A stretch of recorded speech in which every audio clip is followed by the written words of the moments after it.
بابا جی بہ چلو یہ بیٹے میں نعرے نہ مارے تساں نے بیچارے کی آواز اتنی اچھی کوئی نہیں تسی چپ کر رہو اے تسی میں گلا سن نعرہ وہ ہوتا ہے جیڑا دل نعرہ مارے یہ نعرے زبانہ دے نہیں چلتے میں جڑیاں گلاں کر رہا ہیں انشاءاللہ دل نعرے مار رہا دل اٹھ رہے ہیں اپنی جگہ پتہ سینے زبان از مستمع کانے مشو صاحب کہ دل برخاستن از جائے تعظیم سخن باش صاحب کیا ہے کہ صرف شعر سن کے تے داد دینے تے تو ڈنڈ پانے تے خوش نہ ہو بعض لوگ ایویں ڈنڈ پا دیں سمجھ آتی کچھ نہیں سمجھ والے واہ واہ کیتی تے بے سمجھ ایویں ڈنڈ پا دیتی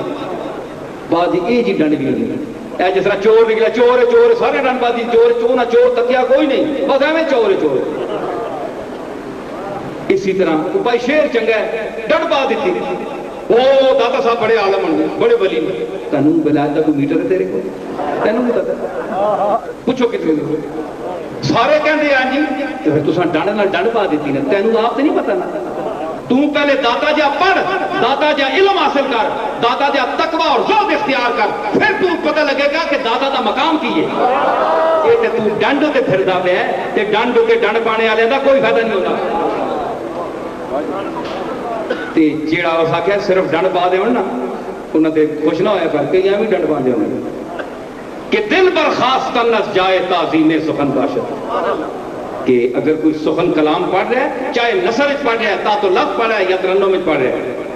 ترنم کو لوٹتا ہے تو لفظ پڑھنا مشکل ہوتا ہے کیونکہ ترنم عیب سخن اور بے وزن پن جڑا ہوتا چھپا دیتا ہے تے جڑا تے تو لفظ ہے وہ ننگا کر کے رکھ دیتا ہے شعر سمجھ آئی کہ دل دا اپنی جائی تے کھلو جانا یہ سخن دی تعظیم ہوندی ہے